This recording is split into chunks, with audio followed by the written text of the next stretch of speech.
Assalamualaikum and welcome to my YouTube channel M for Mathematician. So in previous video we have discussed question number 36. Now we are going to discuss question number 37. So under what circumstances does z1 mod of z1 plus z2 is equal to mod of z1 plus mod of z2? सो ये तभी equality हो सकती है, ये दोनों चीज़ें तभी equal हो सकती हैं जबकि हमारे पास जो एरोज़ हों वो सेम डायरेक्शन में हो, in the exact same direction. Okay, so अब z1 बेसिकली हमारे पास, चलो मैं इसको एक्सप्लेन कर देती हूँ कुछ। z1 एंड z2 क्या है? Length of two arrows. अब mod of z1 plus mod of z2 is how far you end up from the start when you connect them end to end. अब z1 plus z2 क्या है? जब आप इन arrows को end to end connect करते हैं तो आप कहाँ तक पहुँच जाते हैं। तो अब ये ओनली तभी परफेक्टली एडअप होंगे if they form one complete straight line pointing in the same, एक स्ट्रेट लाइन बनाए और सेम डायरेक्शन में हो। चलें अब इसको एक एग्जांपल से समझते हैं। मेरे पास है पहले मैं ये समझा देती हूँ ऊपर वाला पॉइंट कि कैसे सेम डायरेक्शन में हो। देखें, ये मेरे पास एरोज़ हैं, सेम डायरेक्शन हो, एक दूसरे के साथ कनेक्टेड हो, तो ये क्या है? ये तब ये इक्वालिटी होल्ड करती है। ओके, तो अब हम देखते हैं एग्जांपल। अब आप अगर लेट से आप वॉक कर रहे हैं, you walk 3 steps in the straight line. अब आप स्ट्रेट लाइन में 3 स्टेप्स वॉक करते हैं, देन आप 4 स्टेप्स फिर अनदर 4 स्टेप्स मूव करते हैं।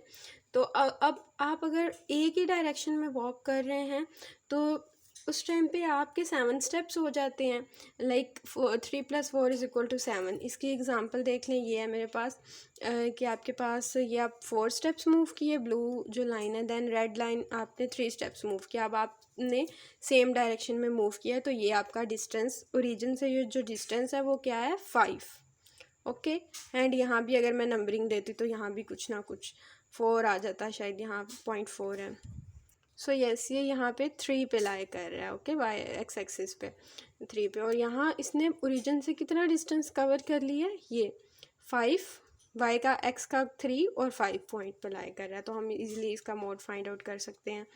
एंड ऑब्वियसली यहाँ स्ट्रेट लाइन पे डिस्टेंस है तो इसमें मोड फाइंड आउट करने की ज़रूरत ही नहीं है, हमारे पास डिस्टेंस 7 स्टेप्स आ गया। लेकिन अगर हम टर्न हो जाते हैं और अपनी डायरेक्शन चेंज कर लेते हैं अपनी वॉक के दौरान, तो हमारा जो डिस्टेंस होगा end up closer to the start, यानी ओरिजिन जहाँ से स्टार्ट होगा उसके नज़दीक ही होगा अगर हम डायरेक्शन चेंज कर लेते हैं। तो चलें इसको देखते हैं थ्रू ग्राफ। अब देखिए मैंने क्या कर लिया, मैंने 7 स्टेप्स मैं 4 स्टेप मूव हुई, देन मैंने डायरेक्शन चेंज की और मैं 3 स्टेप मैंने मूव किया। तो अब मैंने क्या किया जी, मैंने यहाँ पर डायरेक्शन मेरी चेंज हो गई। अब ओरिजिन से मेरा जो डिस्टेंस था वो यहाँ पर एग्जैक्टली 4.5 वाई एक्सिस के 4.5 के ऊपर लाई कर रहा था। तो अब ये मैंने क्या किया, बिकॉज मैं टर्न हो गई हूँ, तो मैंने क्या कर लिया, मैंने एक राइट एंगल ट्रायंगल बनाया यहाँ पर। Okay, this is right angle and this angle यहाँ पे बन रहा है 90 का। तो इसको फाइंड आउट करने के लिए कि मैं कितनी दूर हूँ अपने स्टार्टिंग पॉइंट से, मैं पैथागोरियन थ्योरम यूज़ करूँगी जो कि कहता है a² + b² = c²। और मैं बेसिकली c फाइंड आउट करना चाह रही हूँ। मैंने दोनों तरफ क्या ले लिया, स्क्वायर रूट ले लिया। यहाँ c = a² + b² का स्क्वायर रूट आ गया। तो a² 4² था, 4 स्टेप्स, देन 3 स्टेप 3², तो ये आ गया √25। ये 5 आ गया, 5 का स्क्वायर इससे 1/2 जो है स्क्वायर रूट से कैंसिल हुआ, मेरे पास आ गया 5। तो distance from the starting is 5 steps. तो यहाँ से पता चला कि हमने 5 स्टेप मूव किए, जबकि हम सेम डायरेक्शन में मूव कर रहे थे, तो हमारा 4 + 3 7 था। तो इस वजह से ये हमारे पास ये जो चीज़ है, डायरेक्शन चेंज कर ली हमने, डिफरेंट डायरेक्शन में गए, तो हमारे पास जो इनइक्वालिटी होगी जो कि होगी mod of z1 + z2 <= mod of z1 + mod of z2। जबकि हम सेम डायरेक्शन में चले तो हमारे पास ये इक्वालिटी हो गई, z1 + z2 mod of z1 + z2 = mod of z1 + mod of z2। तो यहाँ पर सिंपली ये जो ऊपर ये मैंने ये चीज़ बताई है, एंड उसके बाद ये यहाँ तक ही काफ़ी था। अगर आप मज़ीद डिटेल चाह रहे हैं तो ये एक्सप्लेनेशन भी बता दें। ये जो नीचे मैंने सारा समझाया ये सिर्फ आपकी अंडरस्टैंडिंग के लिए था। ओके, तो ये था क्वेश्चन नंबर 37। सो हम क्वेश्चन नंबर 38 भी डिस्कस कर लेते हैं।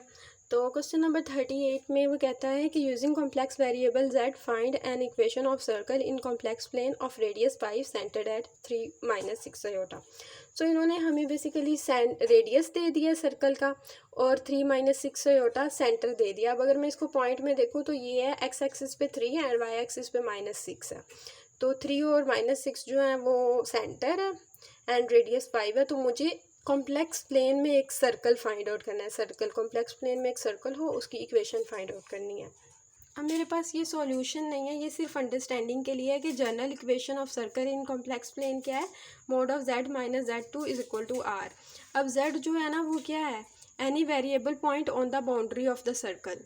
देखें मेरे पास जो z नोट है वो सेंटर है ये, एंड ये जो z है वो एक मूविंग पॉइंट है। ओके ये z हो गया बाउंड्री और r ये ऑब्वियसली रेडियस। तो मैंने बता दिया z naught is centre of the circle then r is the radius of the circle.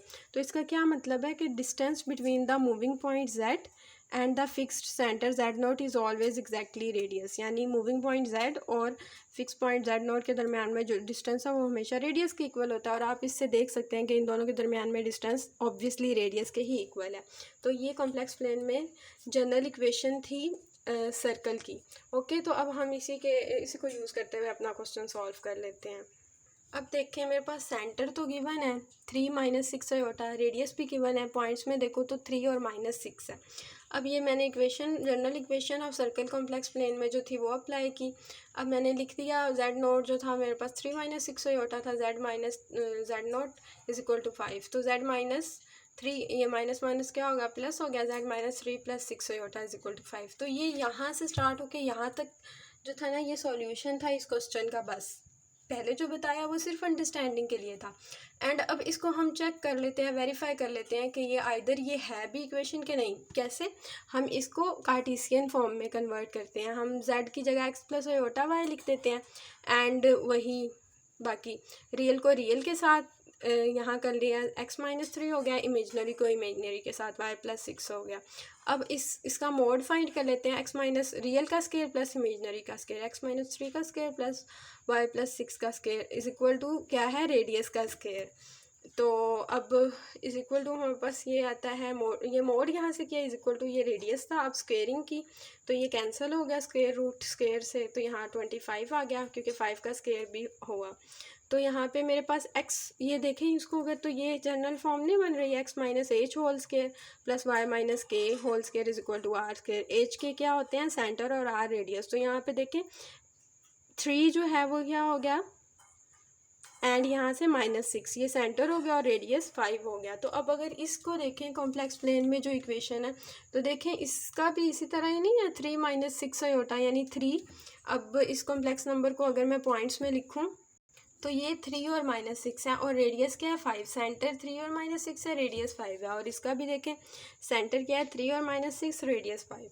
तो इसका मतलब है ये जो है जनरल इक्वेशन ये ठीक है, बट ये जस्ट वेरिफिकेशन और ये सब चीज़ें ऐसे बस आपकी अंडरस्टैंडिंग के लिए थी। इसका सॉल्यूशन सिर्फ इतना सा है। सो ये था हमारे पास क्वेश्चन नंबर 38। हमें जो रिक्वायरमेंट थी वो बेसिकली क्वेश्चन की सिर्फ ये थी कि कॉम्प्लेक्स वेरिएबल z को यूज़ करते हुए हमने equation of circle find out करनी है कॉम्प्लेक्स प्लेन में जिसका रेडियस ये हो। तो हमने कॉम्प्लेक्स नंबर z को यूज़ करते हुए ये इक्वेशन ऑफ सर्कल बता दी है। तो बस ये क्या बता रही है, ये बेसिकली यही बता रही है कि सेंटर इसका ये है 3 एंड -6 एंड यहाँ देखिए 3 एंड -6, रेडियस 5 है। So this is all about question number 38. Okay, Allah Hafiz, try solving next questions and take good care of yourselves. Allah Hafiz.